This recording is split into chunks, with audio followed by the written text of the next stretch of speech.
Welcome, dreamers, to another journey through time's hidden corridors. I am your guide through the dreaming historian, where ancient mysteries whisper their secrets to those who dare to listen. Tonight, we venture into the heart of the Egyptian sands, beneath the monumental weight of stone and silence, into the enigmatic breath of the pyramids. This is a tale of chambers yet untouched, of doorways that lead nowhere and everywhere, of secrets still sealed behind walls unmoved for millennia. The hidden chambers of Egyptian pyramids.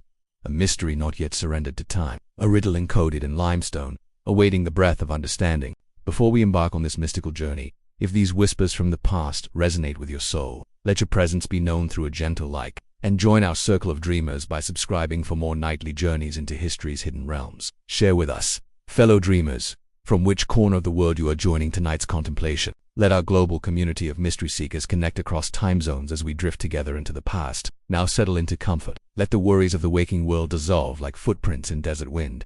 Close your eyes, and let the ancient voices guide you into peaceful contemplation. The desert sleeps beneath a canopy of stars. The moon, half veiled in silver mist, casts its quiet gaze upon the timeless silhouettes of Giza. Standing like ancient sentinels, the pyramids rise, silent, stoic, and seemingly eternal. They are not simply monuments of stone, but vessels of a forgotten memory, humming with the secrets of a world that once breathed in a rhythm lost to time. Beneath the great eye of Ra, the sun god whose fiery chariot once traced the sky of dynasties long vanished, something stirs, something unseen, unheard, and untouched. We begin here, where the desert wind carries whispers from the ages, and the sands seem to shift in patterns only the ancients understand. For over 4,000 years, these pyramids have stood primarily the majestic Great Pyramid of Giza, towering over the plateau as the largest stone structure in human history. But even after centuries of excavation, study, and speculation, there remain chambers undiscovered, corridors unexplored, and questions unanswered. The mystery begins not in the grandeur above, but in the hush beneath.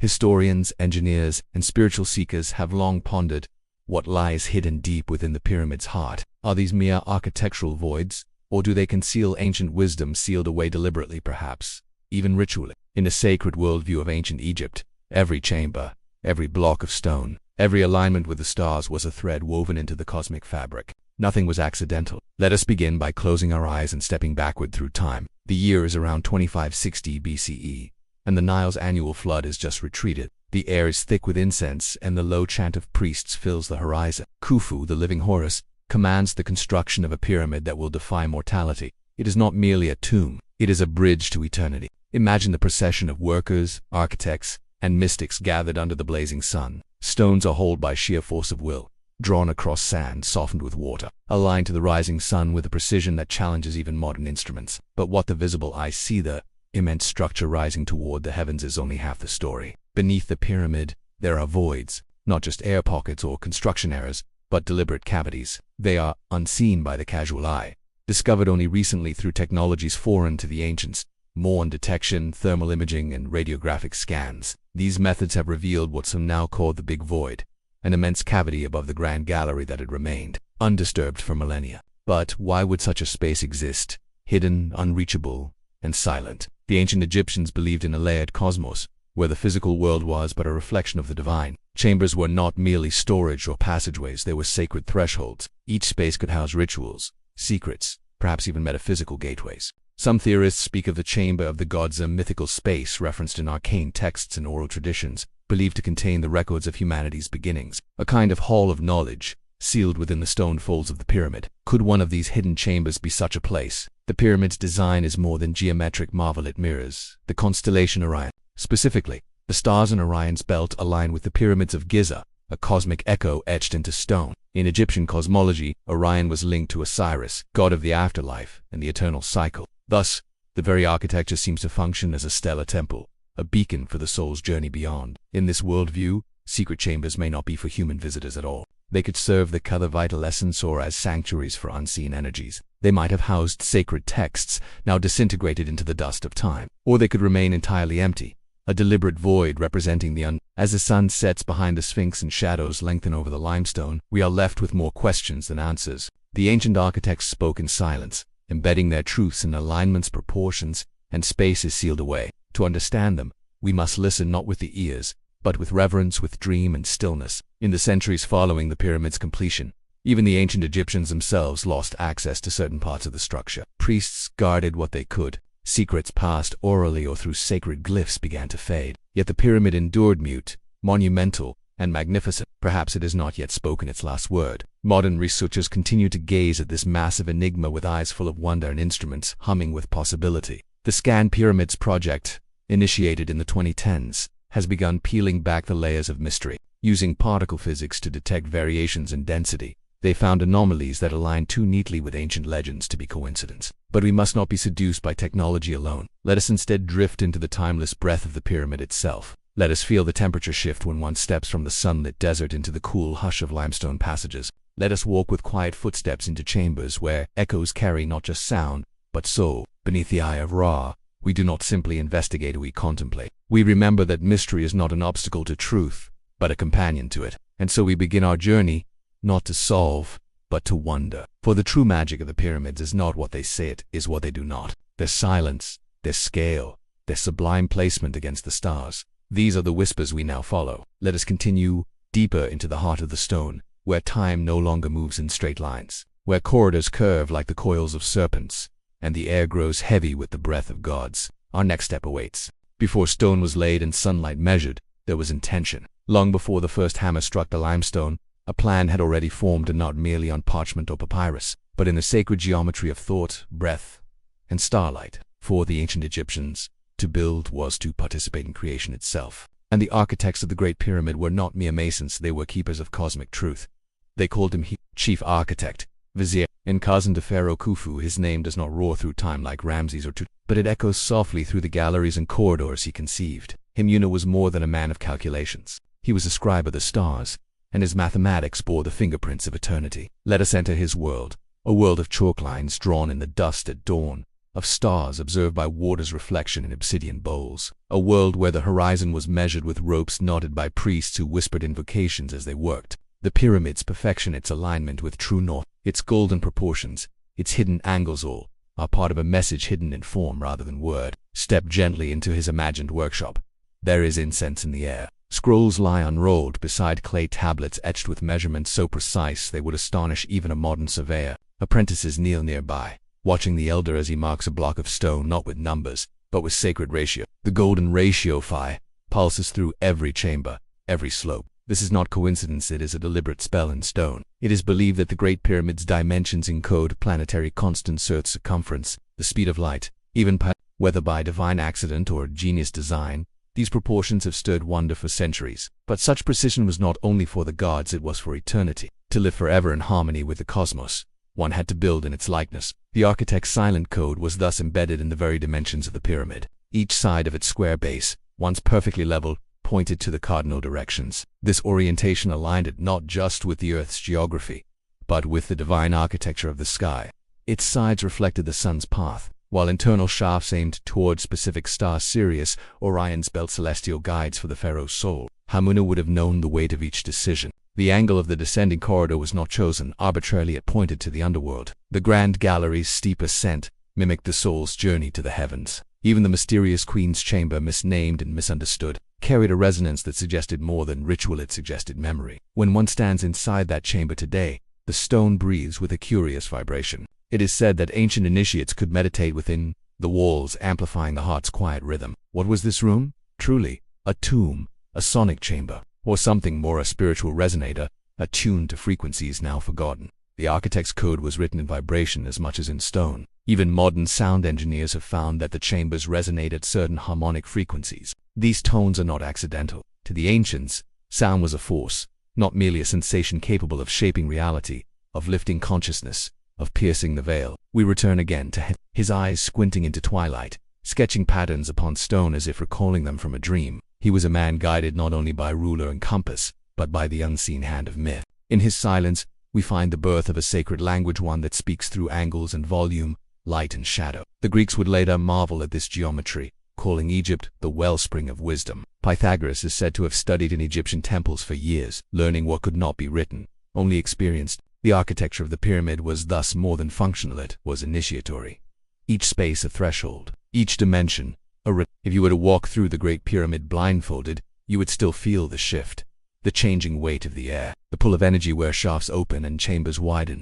It is as though the pyramid itself is not static, but breathing slowly, deeply, across the span of centuries. And yet, much remains sealed, much remains unsolved. There are stones that have not moved since the day they were placed, untouched by tools, untouched by time. Behind some of these may lie chambers, not simply storage rooms, but sacred vaults, perhaps containing symbols, perhaps containing only silence, but even silence can be encoded. And so we listen to the angles, the spaces, the alignments, to the invisible mathematics that hums through limestone, just as a song hums beneath a lullaby. This is Hamunu's legacy, not a blueprint, but a meditation. As we leave his memory behind, we carry with us the realization that architecture was the first language of the gods. Long before ink and scroll, before verse and voice, there was form. Form that whispered, form that guided, form that waited patiently for someone to listen. In the next chapter, we descend further not into darkness, but into the oldest foundations of the pyramid. There, where the bedrock meets the soul of the earth, another story begins. Beneath the towering mass of the Great Pyramid, far below its luminous limestone casing and precise celestial alignments, lies a hidden void carved not in glory, but in shadow. This is not a chamber for the eyes of gods, nor for the gaze of priests dressed in gold. This is the subterranean chamber of space, chiseled deep into the bedrock of the Giza plateau. It is here that we descend, dreamers, lower than any known passage in the pyramid, through a narrow, steeply sloping tunnel, the descending passageway. As we pass each stone, we move not just through space, but into a different rhythm of time. There is no adornment here, no hieroglyphs, no carvings, only silence so profound that it seems to press against the chest like a weight. This is a chamber that breathes, not with air, but with the ancient pulse of the earth. Egyptologists have long debated its purpose. Why would such an unfinished, irregular room exist beneath a monument so otherwise exact? Was it a false trail for tomb robbers, an abandoned beginning? Or was it something far older, perhaps, predating even the pyramid itself? The chamber is hewn directly into the bedrock, rougher than any other interior space, its ceiling low, its walls unfinished. At the very bottom, a shallow pit was carved, its purpose unknown. To some, it is a failed burial chamber. To others, it is a womb of stone, an echo chamber for initiation rites, or a sacred interface with the energy of the earth itself. Close your eyes and imagine the stillness of that place. No flicker of sunlight, no bird song, just the slow drip of ancient condensation and the subtle hum of Earth's own deep vibration. To sit in that chamber is to be swallowed not by fear, but by something far more vast. Some have claimed the space alters perception, that thoughts slow, that sounds stretch, that even time folds slightly around the stillness. Could it be that the subterranean chamber is not meant for the dead, but for the living, those willing to confront the eternal silence at the foundation of being? In the tradition of Egyptian cosmology, the earth itself was a divine being. Geb, god of the land, lay beneath the sky goddess Nut. Their eternal embrace was separated by the air god Shu. But deep places like this were thought to be more than geology, were thresholds to divine communion. Could this chamber, then, be an umbilicus, sacred umbilical cord to the heart of Geb? Initiates of the temple tradition spoke often of descending before ascending, of dying to the world before awakening to divine truth. Perhaps this space was a crucible for such transformation. The lack of inscription could then be interpreted not as absence but as purity, beyond identity. Modern explorers who have entered the subterranean chamber describe a sense of weightlessness, an unexpected lift of awareness, despite the stone pressing in from every side. The echoes are strange, tutelade, elongated. Some liken them to the chants heard in monastic caves, where the human voice becomes not speech but vibration. One cannot help but wonder if sound played a role here. Could deep tones chants have resonated through the corridor, activating something in the stone? Could vibration have been used to elevate consciousness, as ancient wisdom keepers and other civilizations also practiced? The resonance of Earth's natural frequencies, the Schumann resonance, known today to affect the human brain, could this chamber have harnessed such forces? Then there is the narrow shaft extending from the chamber unfinished, plunging deeper still. Where it leads remains uncertain. Was it an abandoned tunnel, or a channel meant, not for bodhas but for energies, dreams, or offerings meant to return to the Earth's core? If the Great Pyramid was a map of the cosmos, perhaps the subterranean chamber was its anchor, a grounding point, the place where spirit and matter touch. Just as the ancient tree of life in many traditions has roots that stretch into darkness and branches that reach for the heavens, so too does this structure. Its heights reflect stars, its depth reflects silence. It is notable that the earliest part of the pyramid complex begins here in this chamber, whether planned as a burial site or something else. This space is primordial, not polished, not celebrated. It is the breath before the first word, the darkness before the first light, the waiting before birth. In mystical traditions across time, the underworld is not hell, it is the womb of transformation. To descend is to begin the journey of awakening. Perhaps this was always its purpose, a space to unmake the self before entering the sacred geometry above. We leave the chamber slowly. With each upward step, We return to the body, to breath, to the light that filters once again from higher passages. But something remains, a stillness, a grounding, a resonance that hums behind the ribs like a secret remembered. Above us now lie the other corridors, the Grand Gallery, the King's Chamber, the enigmatic shafts that seem to pierce the very soul of the pyramid. But below it all, we have touched the first breath. We have stood in the echo of Genesis. In the next chapter, we will rise to the middle of the pyramid, into the Grand Gallery, a place unlike any other, whose sloped and soaring walls seem to conduct the very passage of spirit. From the depths of the earth, we now rise, not abruptly, but with solemn grace, as if drawn upward by a whisper older than stone. The narrow passageways tighten before they give way to majesty, and then, as if emerging from the constriction of the womb into a vaulted sky, we enter the Grand Gallery. It stretches above like the ribcage of a slumbering god. A steep corridor over 8 meters high, yet barely 2 meters wide, its floor ascending with deliberate precision. Each step upward feels like a step into the unknown, as if one were climbing through memory rather than space. The ancient Egyptians knew that the journey to the divine was not only vertical but internal, and this passage, in its form, reflects both. Some say it was a corridor of transit, others believe it was the core of a machine, perhaps a mechanism of spirit, a conductor of energy. Pause now, dreamer, in the center of this stone throat. Let your gaze follow the perfectly interlocked cobalt ceiling, 7 layers rising, each slightly narrower than the last, giving the sense of movement even in stillness. Here sound behaves strangely. A soft sigh becomes a lingering echo.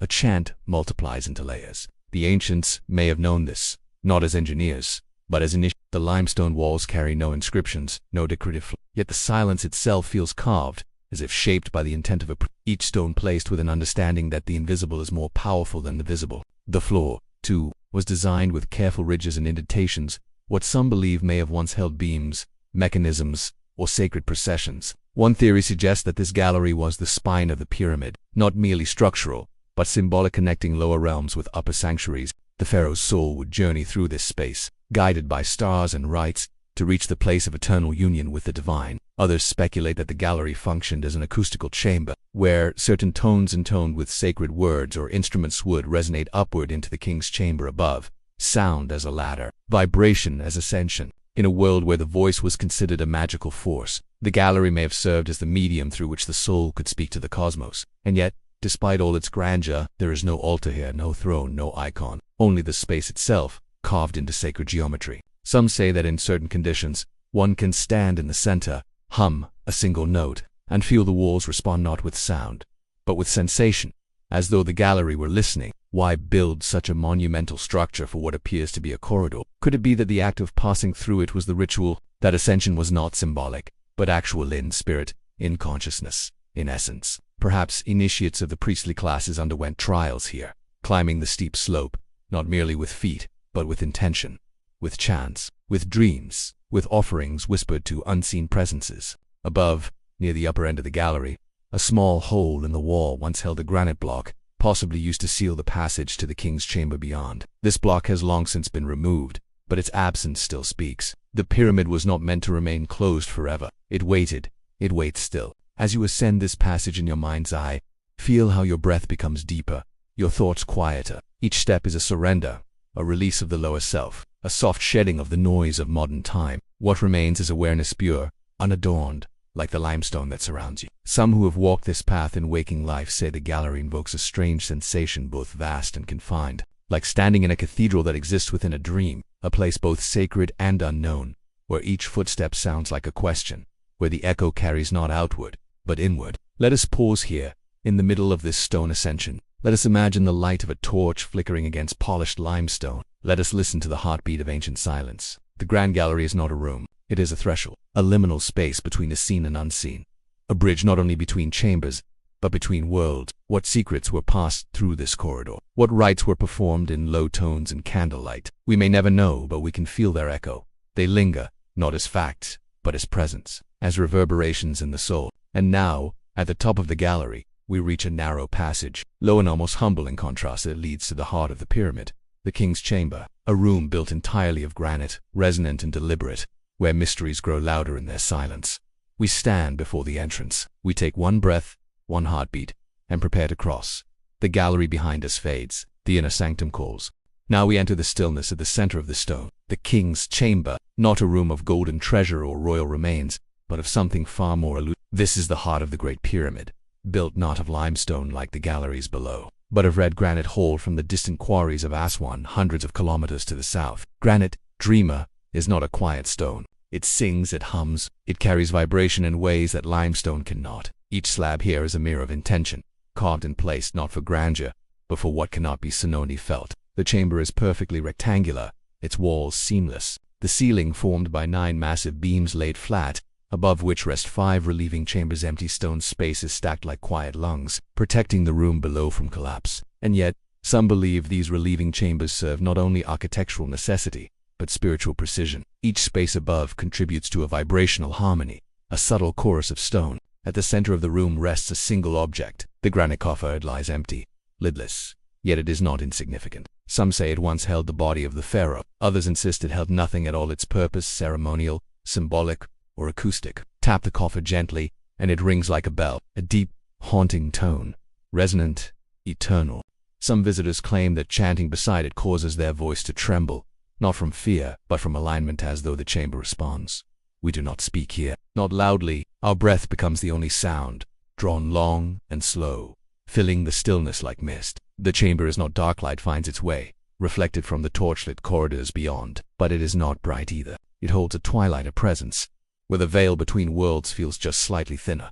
What was this place? Truly, some ancient texts refer to it suggesting it was the place of transformation, the moment of union between king and cosmos. Not death, not burial, but transcendence.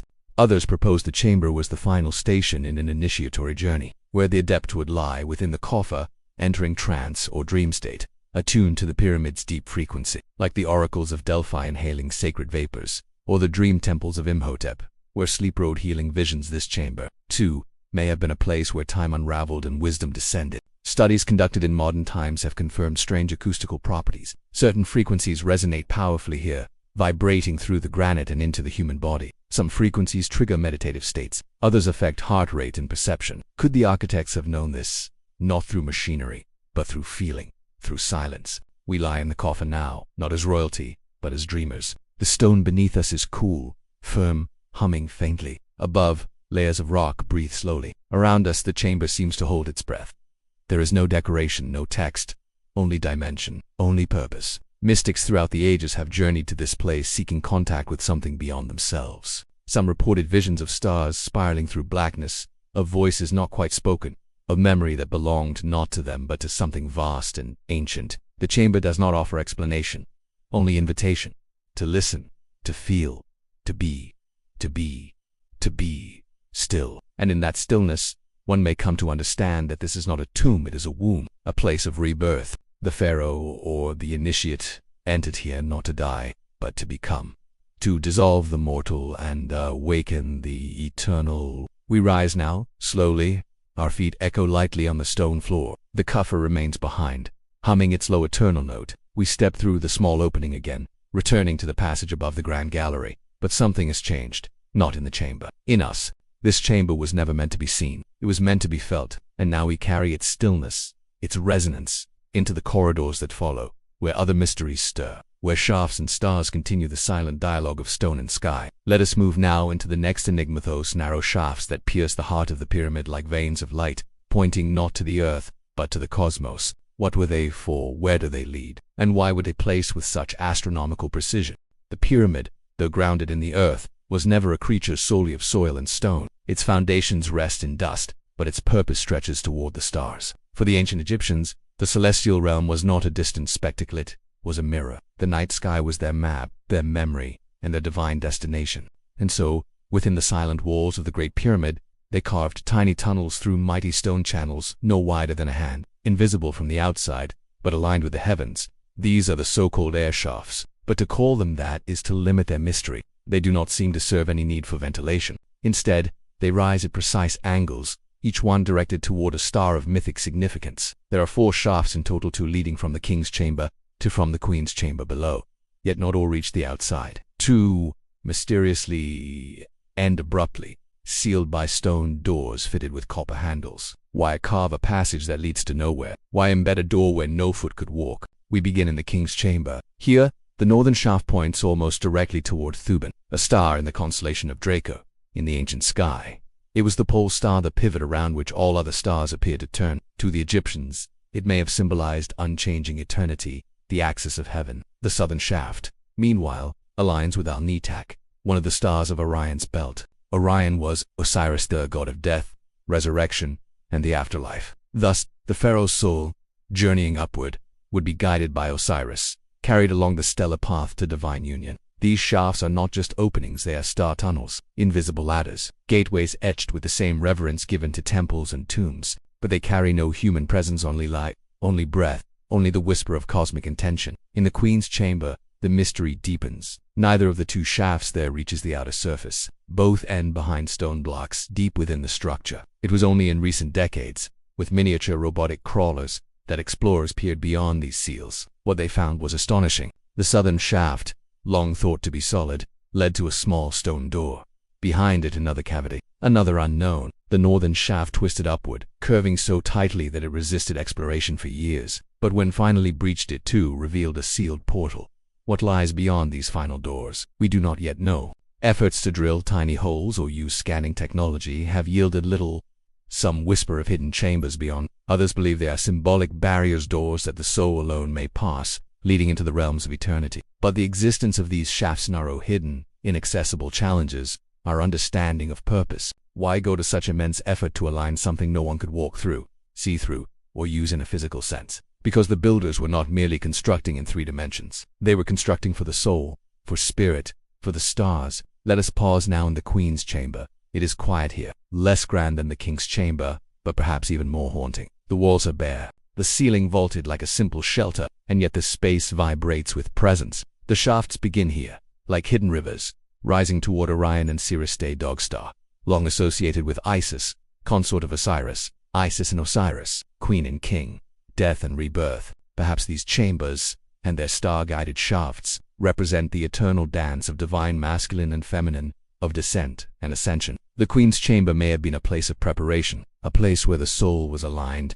attuned, where the journey through the stars began, not in motion, but in stillness. Close your eyes, and you can imagine it. The priest astronomers kneeling in the chamber, observing the shafts by starlight, watching for Sirius to rise once more on the eastern horizon, marking the new year. Perhaps they offered prayers into the openings, carried upward on breath and flame. Perhaps these prayers still drifts slowly into the void. Some modern researchers believe that the shafts functioned like a telescope, not of lenses, but of intention, that when aligned properly with the heavens, they channel more than light. They aligned the pyramids, energy its breath with that of the stars, and in doing so, they transform it from a monument into a living structure, a great clock, a map, a mirror, a machine of the soul. We ascend now through these thoughts, dreamer, not through stone, but through silence. Each shaft becomes a line of longing, each alignment a conversation, each sealed door a riddle left for those who listen, not pry. The stargazer's passage does not end. It points, it invites, it reminds us that the ancients,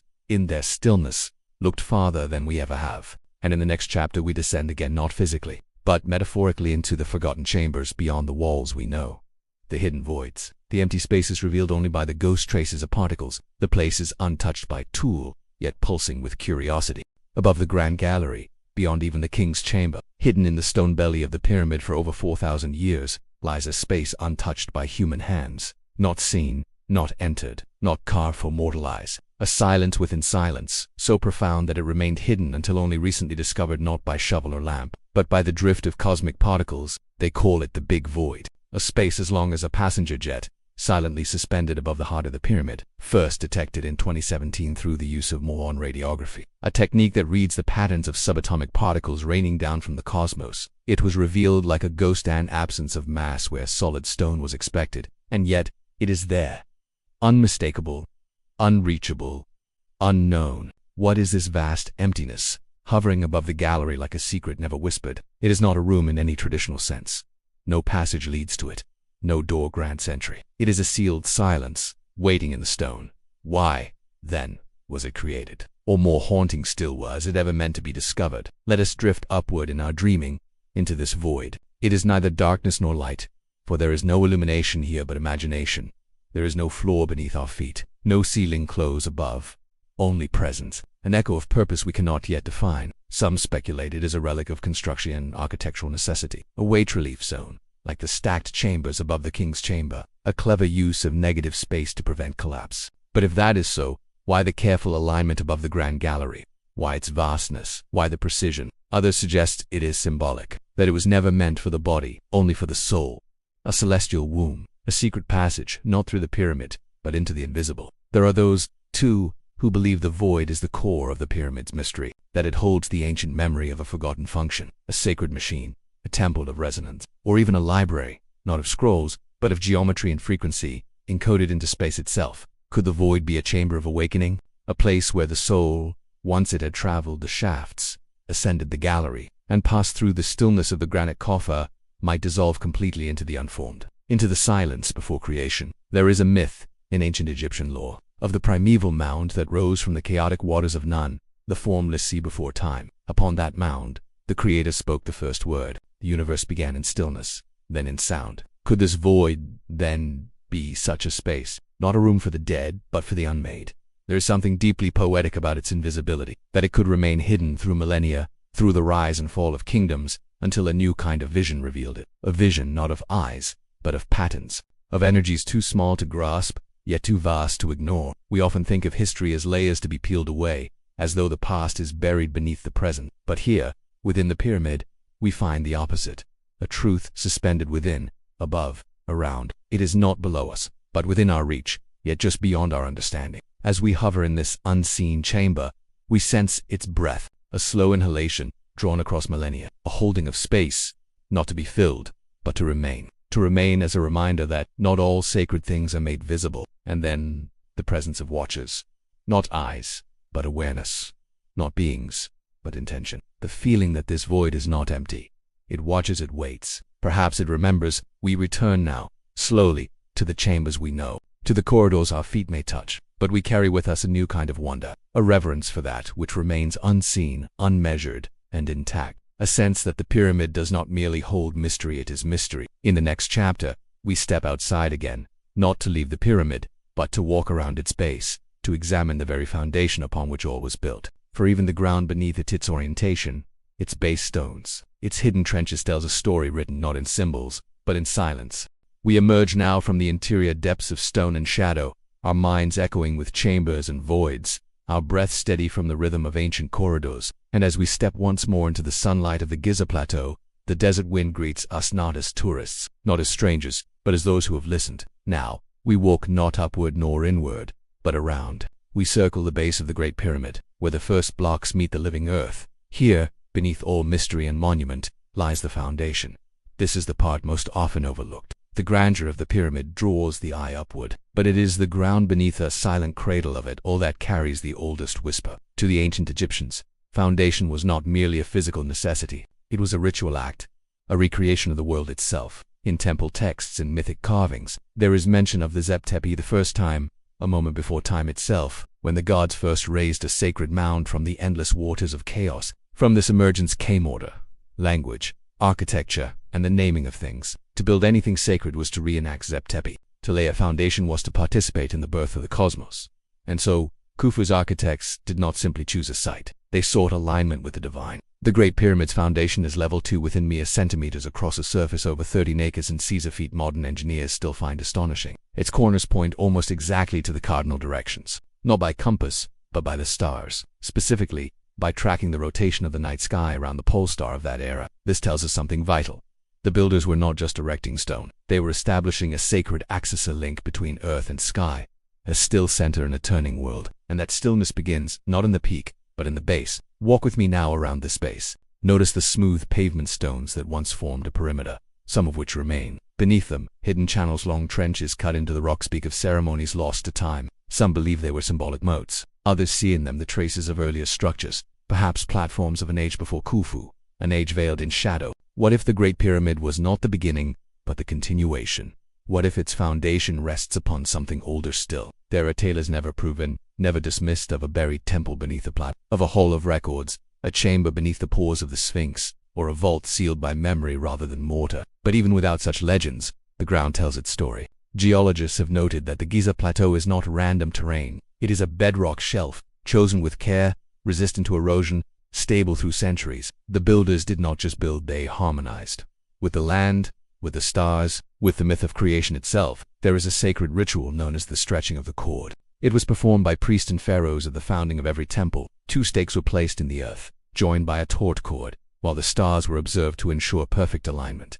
This was not geometry, it was invocation. To align the temple was to invite the gods. To build with the heavens was to open a portal. Imagine now the ceremony at Giza. The priests in white linen, the chanting in sacred tones, the stars above burning cold and ancient, the cord stretching, the stakes driven, Khufu watching in silence as the divine foundation is traced, not in chalk, but in eternity. The pyramid's foundation is not flat, it bows gently. Some scholars believe this curvature was intentional, matching the Earth's curvature, or perhaps reflecting a sacred proportion.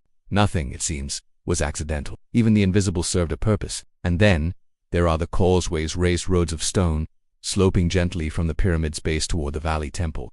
More than pathways, they were ceremonial arteries. Through them passed processions of priests, offerings, and perhaps even the royal body, wrapped in linen, veiled in incense and silence. To walk the causeway was to reenact a journey not from death to burial, but from earth to eternity. As we circle back to our starting place, the foundation remains quiet beneath our feet. It does not proclaim, it does not dazzle, it supports, it holds.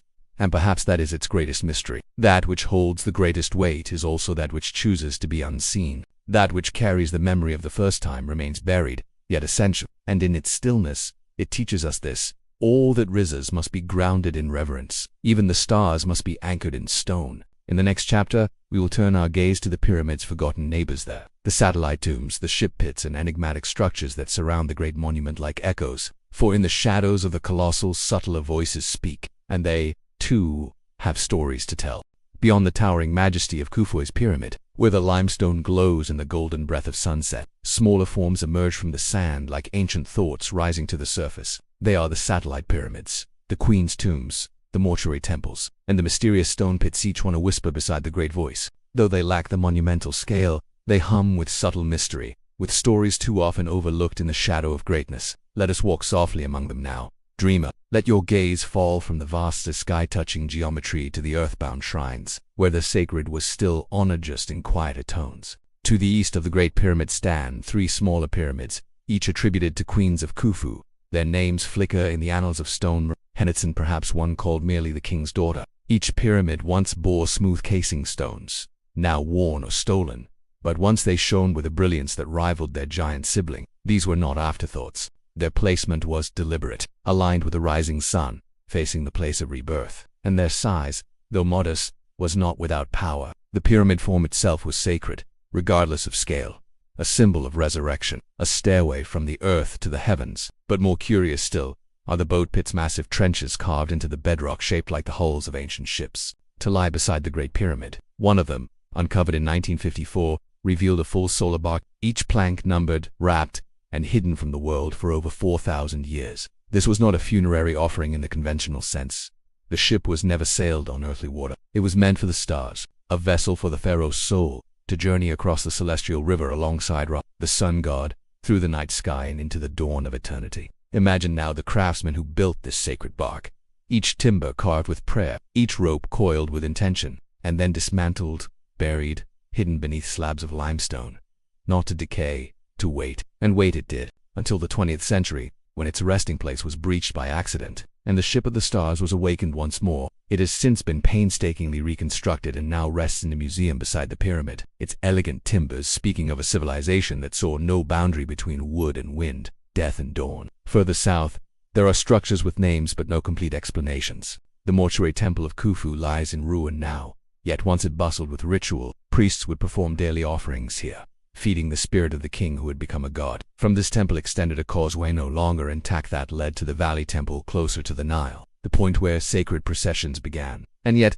scattered among these certainties are questions carved in stone, blocks with no clear purpose, walls that curve without reason, unfinished elements, as if the builders ran out of time or changed their minds under the guidance of some unseen principle. One such structure is the so-called trial passage, a carved simulation of the inner pyramid passageways, found nearby. Was it practice for the builders, a test model, or was it ritual, a kind of sacred rehearsal of the journey into the afterlife, performed on earth before it was enshrined in stone? Then there are the workers' villages, ruins of those who toiled under sun and sky to lift stone into meaning. Far from being slaves, These were skilled laborers, nourished and honored in death with bread and beer, with tools buried beside them as offerings. They, too, are part of the pyramid's story. They, too, leave whispers in the dust. Each of these structures, small pyramids, shrines, pits, walls, and ruins, forms a constellation around the Great Pyramid. Not random, but intentional. Not discarded, but quiet. They mirror the cosmic principle of harmony, balance in all things. As above, so below. As great, so small. Walk with me now through the fading light. As the wind curls around these lesser-known stones, they do not speak in declarations, they murmur. And in that murmur is wisdom. That power does not always wear grandeur. That holiness can nestle beside the ordinary. That the periphery, too, is sacred. In the next chapter, we return our attention to the face that watches it all, the Sphinx, older than we once thought, buried and unburied by the shifting sands, its gaze fixed eternally on the rising sun, a guardian, a riddle, or the memory of a forgotten dream. There, resting just east of the Great Pyramid, where the sands shift like memory and the wind carries secrets to ancient forewords, sits the Great Sphinx. It is not a monument, it is a question carved into stone, a face worn by time, eyes that have watched the desert breathe for thousands of years without blinking. The Sphinx is the oldest known monumental sculpture in Egypt, and perhaps, in the quiet hours of the night, it is the oldest still living thing made by human hands. Its body stretches over 70 meters long, carved from the bedrock of the Giza Plateau, part lion, part human, part riddle, a guardian not of gold, but of silence. Its gaze forever fixed upon the east, upon the horizon where the sun rises, where Ra, the sun god, is reborn each morning from the arms of night. Let us approach gently. The Sphinx is not loud.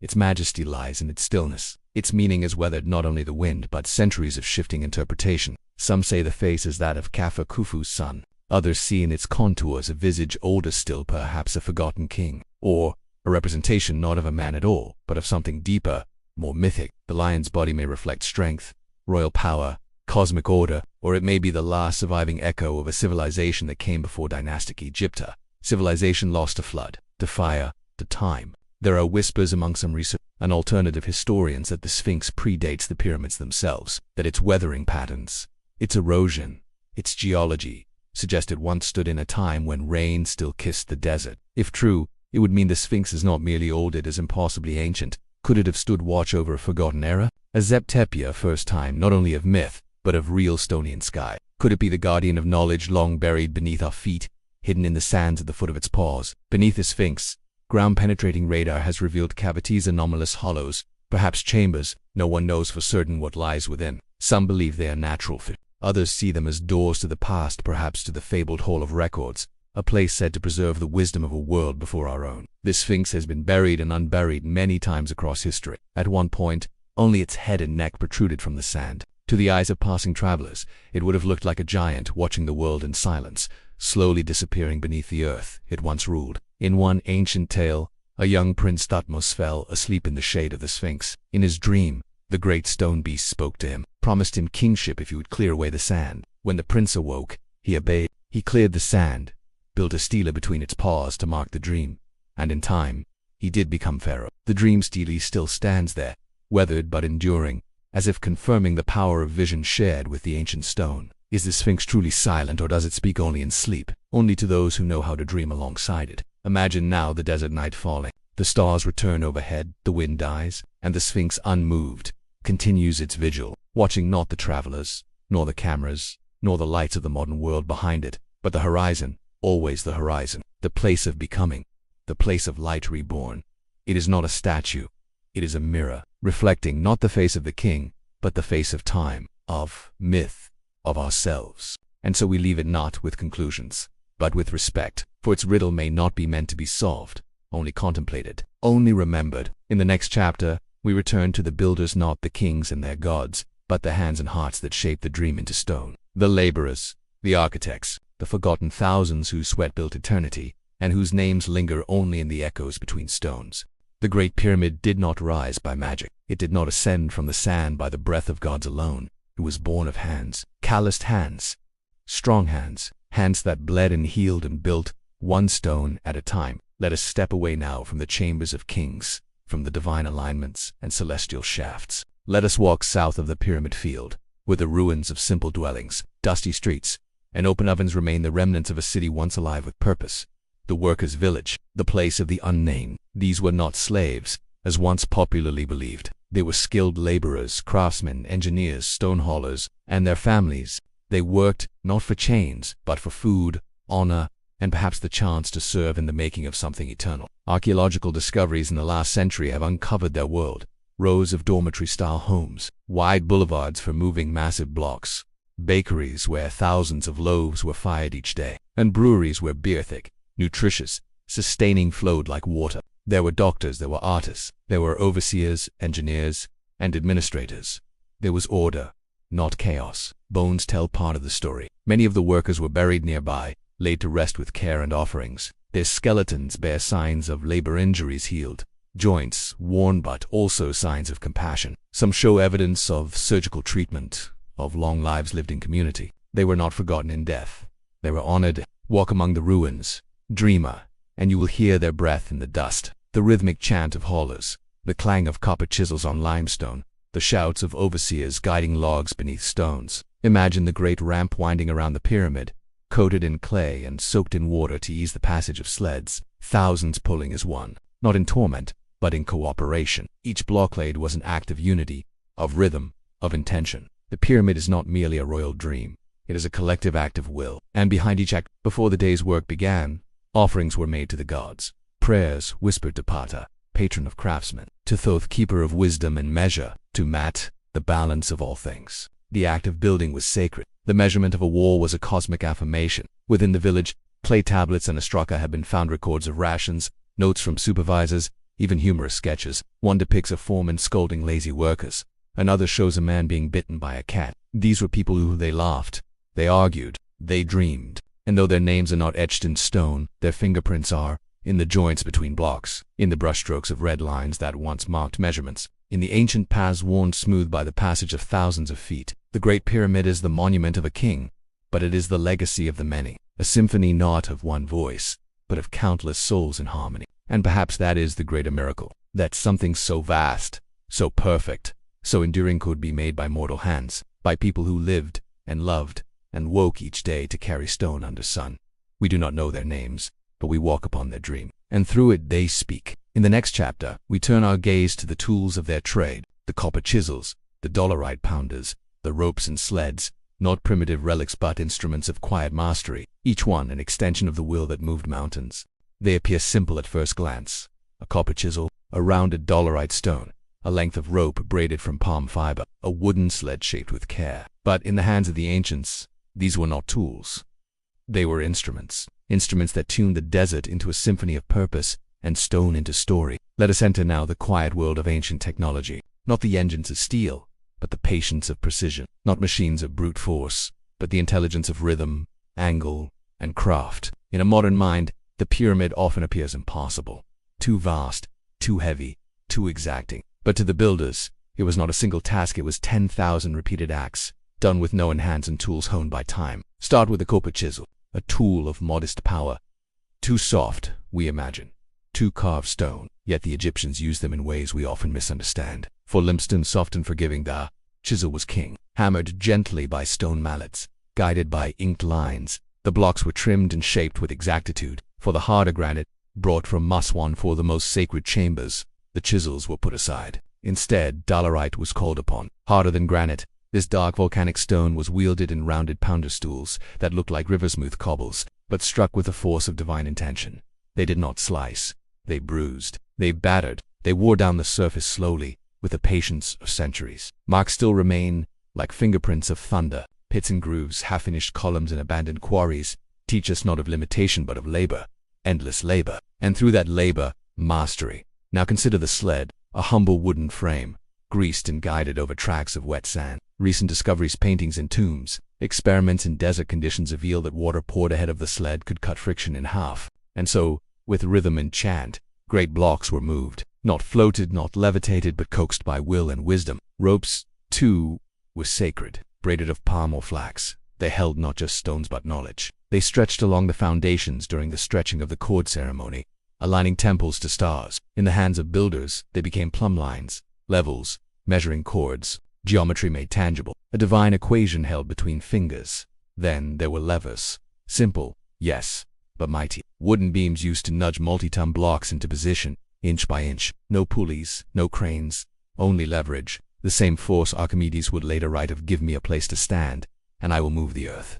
The Egyptians did not wait for that place. They built it. In their workshops, tools were cared for like sacred objects, blades sharpened with stone, ropes coiled with reverence. Each had a spirit, each had a role. To hold a chisel was to participate in something eternal. And there were blueprints not in paper, but in minds, in lines inked on stone, in strings stretched over sand, in memory passed from master to apprentice, father to son. The architect's language was shape, the artisan's was touch. Together, they spoke fluently in stone. Even today, as we examine core samples and measure fit, we are astonished. Joints so tight a blade cannot pass, angles so precise they defy the decay of time. This was not crude construction. It was devotion, not haste, harmony, not mystery, mastery. Let us pause and imagine a single tool, a chisel, lying in the dust of a worksite at dawn. It has shaped hundreds of blocks, its edge dulled, but not broken. A hand reaches down, lifts it, and continues the song. Stone meets will. Sound rings through the morning air. An eternity grows, one flake at a time. In the next chapter, we leave the tools behind and return once more to the stars, to the ancient sky above the pyramid, and the calendar etched in shadow and light. We will explore how the builders told time not with clocks, but with cosmos. How the pyramid itself may have served as a calendar, a temple of light and shadow, measuring not only hours but eternity. Lift your gaze now, dreamer, from the chisels and cords that shaped the earth to the heavens that guided their placement. For the ancient Egyptians did not measure time in seconds or hours. They measured it in stars and sun, in shadows creeping along stone. They measured it in silence and repetition, patterns observed, marked, and finally built into form. Time, for them, was not a straight line. It was a cycle, a return. And the pyramid itself may have been a clock, a calendar, a cosmic metronome aligned with the heartbeat of the divine.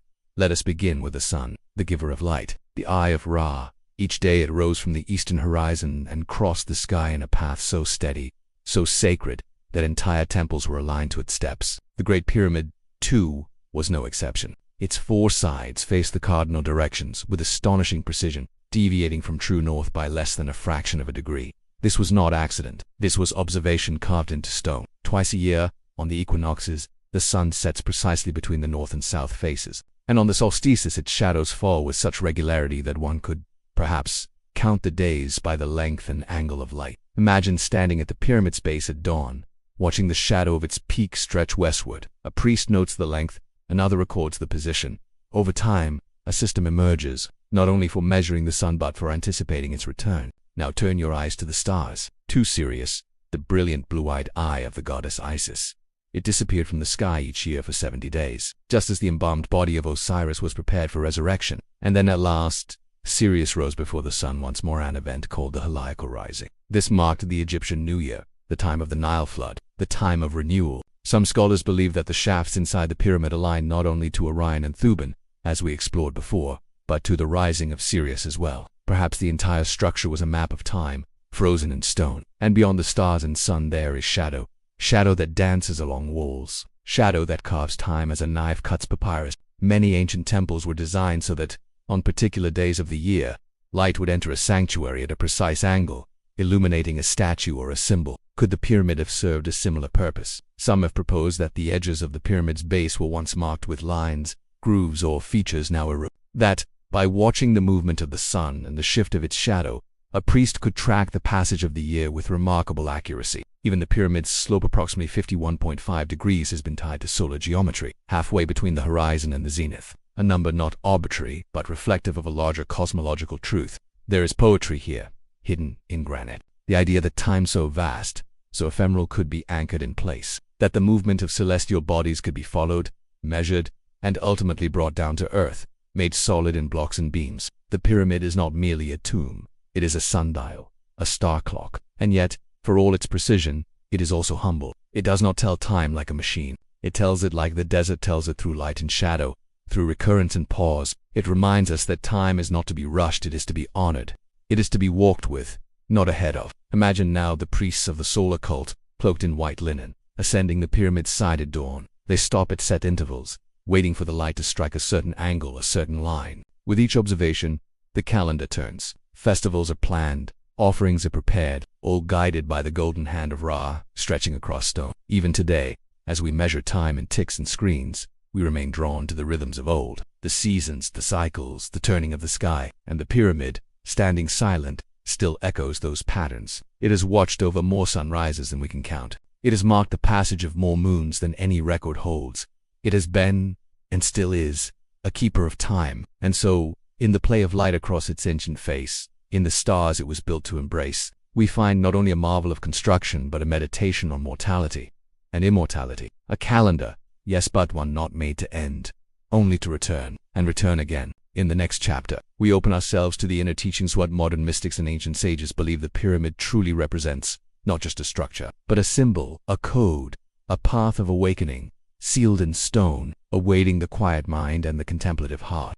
Beyond stone, beyond astronomy, beyond history, even there is another layer to the pyramid, one that cannot be excavated by tools, nor captured in scans. It is the layer that lives in silence, in symbol, in sacred proportion. The Great Pyramid, to many, is not merely a structure, it is a message, a geometric hymn etched into the earth, a mandala of awakening, built not only to house a body, but to elevate a soul. Let us enter now, not physically, but through thought, through intuition, into this deeper language. For the ancients did not separate science from spirit. They saw mathematics not only as logic, but as music. They felt harmony in angles. They believed that the order of the universe could be mirrored in the shape of a temple, a statue, or even the human body. The pyramid, in this view, is the embodiment of sacred geometry. Its proportions encode relationships found throughout nature, art, and life itself. The golden ratio expresses itself in the slope of its faces. The ratio of its height to the perimeter of its base relates to the circle and pi. Its placement on Earth mirrors planetary geometry, lying near the exact center of the Earth's landmass. These are not coincidences. They are quiet revelations. What does this geometry teach? It teaches that matter is not chaos. It is pattern, that beneath all complexity, there is order, and from that order, meaning, the pyramid, in this mystical understanding, is not just a tomb. It is a book, a school. Its base, square and solid, represents the earth-higher physical world, our bodies, our mortality. Its apex, rising to a point, represents the divine, the unseen, the eternal, the To ascend from the base to the peak is to ascend from the material to the spiritual, from the many to the one. Each of the four sides faces a cardinal direction. They represent the elements, the seasons, the turning wheel of life. To stand at the center of the pyramid is to be in harmony with the world.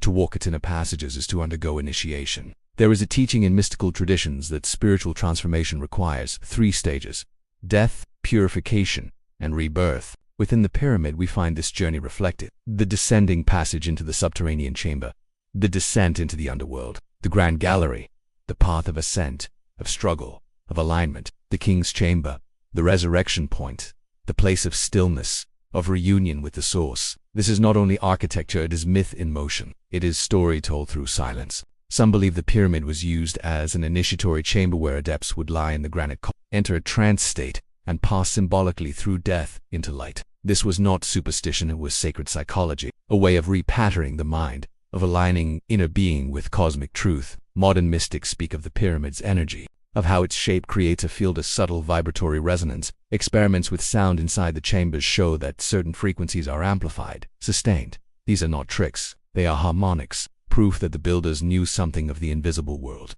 not theory, but experience. And so the pyramid becomes more than stone. It becomes a tool, a mirror, a guide. It tells us, you are more than your body. You are more than this moment. You, too, are built of sacred geometry. Your breath follows a rhythm. Your thoughts rise like the sun. Your soul can climb through shadow and silence into stillness. Let us reflect quietly now. The pyramid has no inscription, no name on its outer walls, no boast, no claim. It speaks not with symbols but with shape. And in this humility, there is wisdom. The most profound truths do not need to shout. They simply are. The Great Pyramid remains, after thousands of years, a still point in a turning world, a geometry of awakening, a pause in the breath of earth.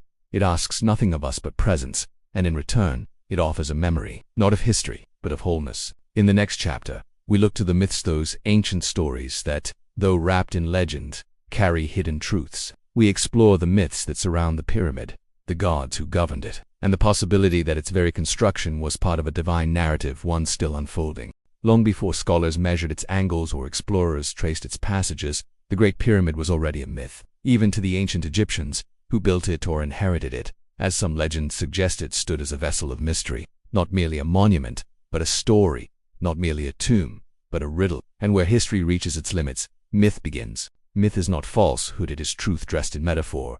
It is the language of the soul, where gods walk in shadow and time moves in circles. Let us enter now, not through stone corridors, but through stories. Let us listen to the myths that sleep within the pyramid's walls. Begin with Osiris, lord of the underworld, brother to Set, husband to Isis. He was not born a god of the dead, he became one through betrayal and love.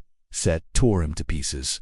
Isis gathered him again. His resurrection was not just personal, it was cosmic. And in many ways, the pyramid reflects this myth. To die, be broken, be scattered and then reborn in wholeness. The journey of the soul mirrored in chambers of stone. The descent, the silence, the awakening. The pyramid then becomes a temple of Osiris, a place not only of burial but of transformation.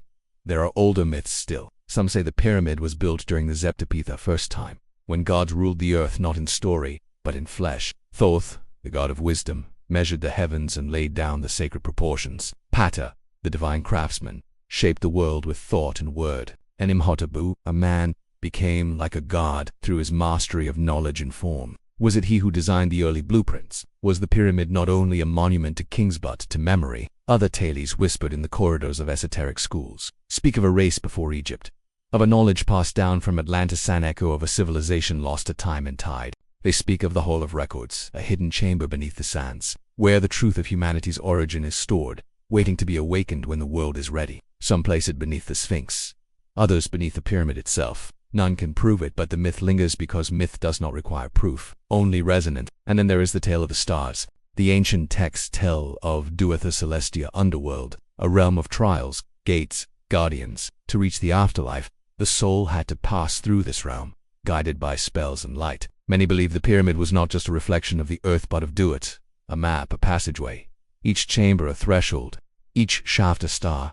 Orion, home of Osiris. Sirius, eye of Isis. The Milky Way, the celestial Nile. The pyramid is not merely aligned to the stars, it is part of their story, a structure that belongs as much to the heavens as to the ground beneath it. In later centuries, the pyramid inspired new myths. Greek historians wrote of it, and Arab tales spoke of it as a vault of treasure or a temple of magic. They said that the ancient sages, knowing a great flood would come, built the pyramids to preserve the knowledge of the world, that within its stones are encoded the secrets of alchemy, astronomy, prophecy, and that only when humanity is ready will these be revealed. Perhaps the greatest myth is that the pyramid is finished. Perhaps it still builds itself within us. Each time we contemplate its form, each time we dream of its silence, a new layer forms, not of stone, but of understanding. Let us now sit quietly, beneath the stars the ancients watched. Let us imagine them kneeling in the sand, telling stories by firelight. Stories of gods who wept, of kings who rose to the sky, of pyramids that hum with forgotten names. The myths are not distractions from the truth. They are paths toward it, soft pathways in the dark. And in the next chapter, we descend from story into silence. We step beyond structure and myth and into what the pyramid truly gives us, not of kings, but of ourselves. You stand now, dreamer, before the Great Pyramid, not as an outsider, not as a scholar, not even as a seeker of secrets, but as a reflection. For in this chapter, we turn inward. The stones no longer speak of pharaohs or gods. They speak of you. The pyramid has always been a mirror, not a mirror of light, but of stillness, a mirror that does not show your face, but your form, your nature, your longing, your unspoken memory of something greater. It reflects not what you do, but who you are when all else falls silent. Each level, each passage, each chamber you have explored has its echo within you. The foundation that grounding beneath all else is your body, solid, unquestioned, the base of experience. The subterranean chamber, that raw, unfinished space below the unconscious mind, the place where old fears and ancient truths sleep side by side, dark, yet essential. Then comes the grand gallery, the ascent, your path through effort and discovery, confusion and clarity. It is your inner striving, your spiritual hunger, your questions that do not fade. And at last to the king's chamber, the place of stillness, the coffer that holds nothing, yet contains everything. This is the heart, not the beating one of flesh, but the one that listens, the one that remembers itself, the one that knows without knowing how. To walk the pyramid, even in thought, is to walk your own inner temple, to enter the past not for history's sake, but to reclaim what you lost in noise. This monument has no words, and yet it speaks your language. Sit now in the chamber of the soul. You are alone, but not lonely. The silence is full. It embraces. You feel the ancient breath of those who stood here before, builders, kings, wanderers like yourself. All heard the same silence. all felt the same gaze of eternity. In the stillness, you sense the pulse beneath the stone, not the beat of life, but the rhythm of being. Timeless, unhurried, deep, the pyramid does not judge. It does not ask. It simply waits for you to stop running, for you to listen. What do you see when you close your eyes? The desert wind, a shaft of light piercing the gloom, the spiral of stars above the limestone peak, or do you see something more familiar? A memory, a question, a knowing. Perhaps this is what the pyramid was built for. Not to honor the dead, but to awaken the living. Not to store the past, but to mirror the eternal present. Its geometry was meant not only to endure time, but to reflect truth. Your truth. You are the initiate. You are the architect. You are the chamber and the breath within it. You are not outside the mystery. You are the mystery remembering itself. And this, perhaps, is the greatest gift of the pyramid. Not its age, not its size, but its stillness. Stillness that invites you back into yourself. As you leave the chamber now, as you descend through the galleries and pass into the desert air once more, you are not who you were, not entirely. You carry something, a hush, a resonance, a quiet flame, and the pyramid remains behind you, unchanged, waiting for the next soul to come and see themselves reflected in its eternal gaze. In the next chapter, we will step away from the physical and symbolic and into the future. How modern science seeks the pyramid's secrets, how technology touches ancient stone, and what happens when the known and the unknowable meet. We live in an age of lasers and satellites of senses that see through stone and algorithms that measure what the eye cannot. We probe the past not with shovels alone, but with particle beams and 3D scans. And yet the Great Pyramid remains, not merely standing,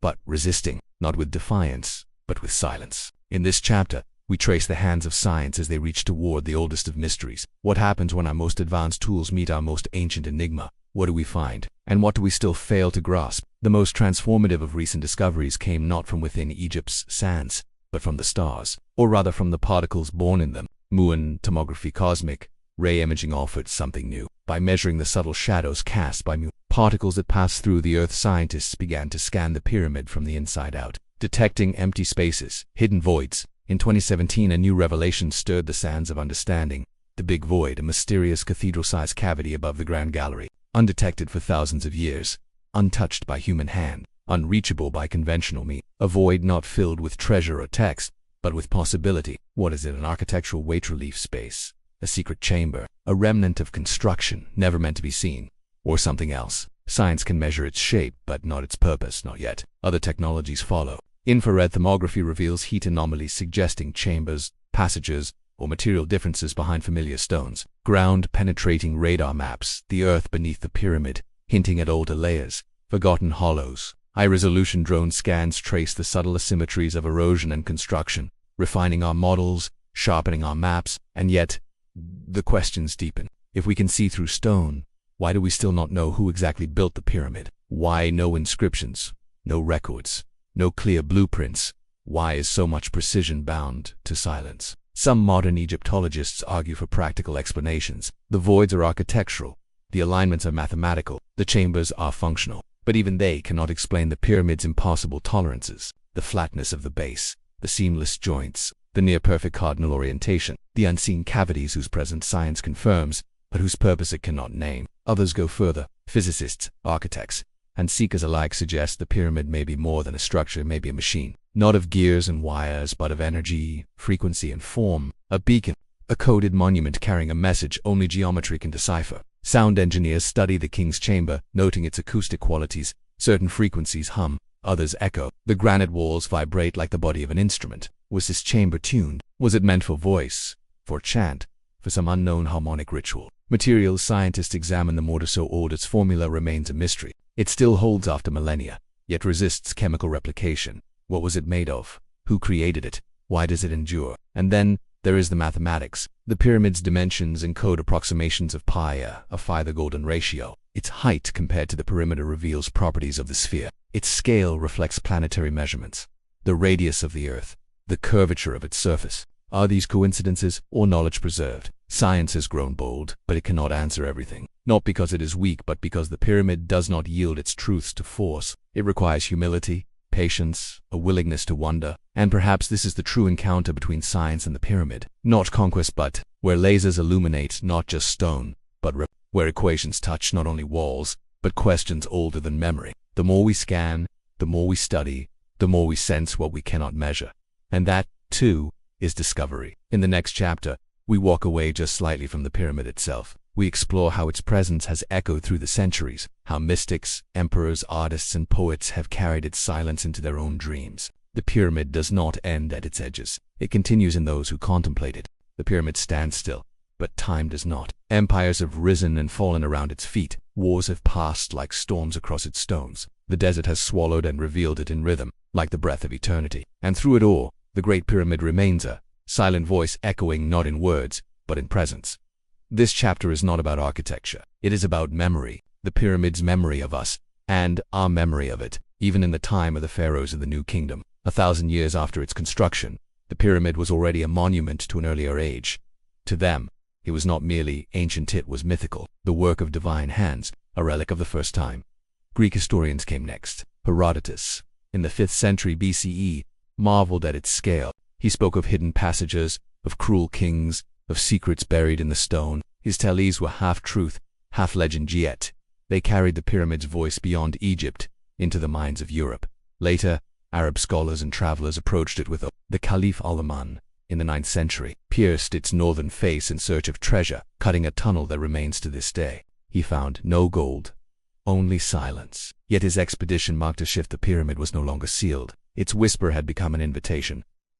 In medieval times, tales grew stranger. The pyramid was said to contain alchemical formulas, prophecies carved into hidden walls, or it was a grain silo built by the biblical Joseph to feed Egypt in famine, or a tomb of giants, or a message from Atlantis. Each age saw its own reflection in the stone. Renaissance thinkers saw in it the perfection of geometry, a divine architecture that surpassed even their sacred cathedrals. Napoleon, standing before it in 1798, is said to have whispered to his generals, "From the summit of these pyramids, 40 centuries look down upon you." That night, he slept inside the king's chamber. He awoke pale and shaken. When asked what he had seen, he simply replied, "You would not believe me." The pyramid speaks differently to everyone. To some, it is a scientific marvel. To others, a gateway to hidden wisdom. To poets, it is the silence of time made visible. To mystics, it is a temple not of stone, but of transformation. In the 19th and 20th centuries, explorers returned with tools and ambition. They mapped, they measured, they speculated. And yet, with every new discovery, the pyramid grew deeper. Every answer birthed a question, and that is its nature. It does not surrender to certainty. It invites contemplation. Artists painted it under moonlight. Writers conjured it in their pages. It became a symbol in the modern psyche, not just of Egypt, but of something universal, of permanence, of mystery, of the longing to touch something beyond ourselves. And still it echoes. Even now, in our age of satellites and screens, the pyramid remains, a shape so simple, so perfect, that it continues to appear in dreams, in meditations, in architecture, because it speaks to something old within us, something buried, something waiting. Perhaps that is the greatest legacy of the pyramid. Not that it endures in stone, but that it endures in soul. Each who looks upon it carries a little of its silence. Each who walks beside it feels the slow turning of time. Each who dreams of it joins a lineage not of blood but of wonder. And so the echo continues. In the next chapter, we will return at last to the beginning, to the question that lies behind all others. Why? Why build it at all? Why so vast, so precise, so eternal? Was it a tomb, a temple, a machine, or something else? Let us walk together one last time, deeper still, into the purpose behind the mystery. All the measurements have been taken, the angles mapped, the shafts scanned, the legends told and retold, and yet the deepest question remains. Why? Why build the Great Pyramid at all? Why, in an age without iron tools or wheels, did thousands labor for decades to raise more than 2 million stones each fitted with mind-numbing precision into a shape that pierces both sky and story? Why align it to the stars, shape it with the golden ratio, anchor it on the navel of the world? What was the purpose beneath the stone? The traditional answer, of course, is that it was a tomb, a home for the soul of Pharaoh Khufu, a place for the soleil, the eternal essence, to rise into the afterlife. But no body was ever found within its sacred chambers. No funerary inscriptions, no sarcophagus lid, no treasures buried in gold and alabaster, only the coffer empty, only the silence complete. Could it have been a tomb of a different kind? Not for the body, but for time itself, a place where memory was entombed, a message left not for the priests, but for the far future. Other possibilities stir in the dust. Some believe it was a temple not of ritual alone, but of energy, a place where geometry, sound, and material came together to influence reality. A resonator, a cosmic engine, a machine not of gears, but of harmony. Its form, its placement, its materials, granite, limestone, and basalt selected with purpose. Still others speak of knowledge preservation, that in its dimensions, its orientation, its proportions, it encodes scientific truths, the circumference of the Earth, the value of pi, the golden ratio, even the speed of light etched into the latitude of the structure itself, coincidence, or a language of stone for those who would come later, when scrolls had turned to dust. Another theory reaches even further, that the pyramid was never about kingship at all, that it was part of a sacred Anishinaabe journey of the soul, each passage a phase, each chamber a threshold. The initiate enters in darkness, descends into the subconscious, climbs toward understanding, and reaches stillness at last, not to be but to awaken, not to escape the body but to become more fully present within it. In this view, the pyramid is not a monument to death. It is a temple of life, a map of the journey every soul must make. Still others, quiet voices on the edge of academic circles, whisper of origin stories not yet told, that the pyramid predates its attributed builders, that it was inherited, not constructed, that its purpose has changed, been forgotten, reimagined across the ages. Perhaps all of these are true in part, perhaps none are true entirely. But what if we turn the question inward? What if the purpose of the pyramid is not only in what it was but in what it does? It causes us to pause, to wonder, to listen, to feel the scale of time not in years, but in breath, to remember that we are small and yet capable of greatness, to feel that something deeper, older, more beautiful is possible because it was done, because it still stands. That may be its highest purpose, to awaken or to stir remembrance, to offer stillness in a world of movement. The Great Pyramid does not ask us to believe. It does not even ask us to understand. It simply asks us to be still, to stand before it as we are, and listen. In the final chapter, we step away not in distance, but in reflection. We leave behind the dust and the diagrams, and return to silence, to sleep, to dream, with the pyramid not as puzzle, but as present. The sun is set beyond the desert's edge. The final hues of gold have bled into indigo, and the pyramid, ancient and unmoving, stands beneath the sky scattered with stars. As it always has, as it always will. You are lying on your back now, dreamer, on the soft sand of the Giza Plateau. Above you, the outline of the Great Pyramid rises like the shadow of time itself, silent, still, steady. No footsteps echo now. No priests chant beneath the vaults. All is calm. The stars shimmer gently overhead. Sirius, Orion, Thuban.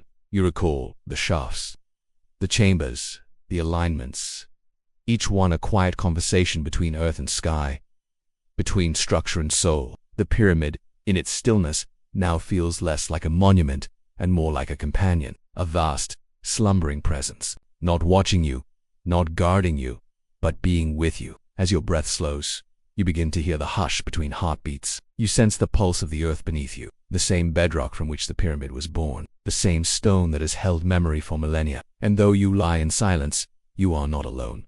All those who have walked these sands remain, not in body, but in breath, in echo, in intention. Pharaohs, builders, scribes, seekers, each one has stood in awe. Each one has asked a question. Each one has left a whisper behind. Tonight, the pyramid holds yours. Sleep comes easily now. Your body is warm, your thoughts gentle. And above you, the pyramid continues its vigil not against time, but through it. It does not age, it does not tire, it does not fade. It remembers. The granite hums softly in the darkness like a lullaby in a forgotten language, and your dreams drift toward the stars that crowned it, to the gods who once walked in silence, to the sacred geometry that shaped not only chambers but, meaning, you are floating now, not above the earth but within it, within memory, within stillness, within stone. Let this sleep carry you into peace. Let the pyramid hold your breath, your questions, your longings, for it was never just built of stone. It was built of silence, of dreams, of longing for eternity. And now, as you drift into sleep, may the pyramid remain beside you, not as puzzle, but as presence, not as mystery, but as mirror. It is not there to be solved. It is there to be felt, to be remembered, to be loved. Sleep well, dreamer. Let the stones sing, let the stars listen, let time dissolve. You are safe, you are still, you are home.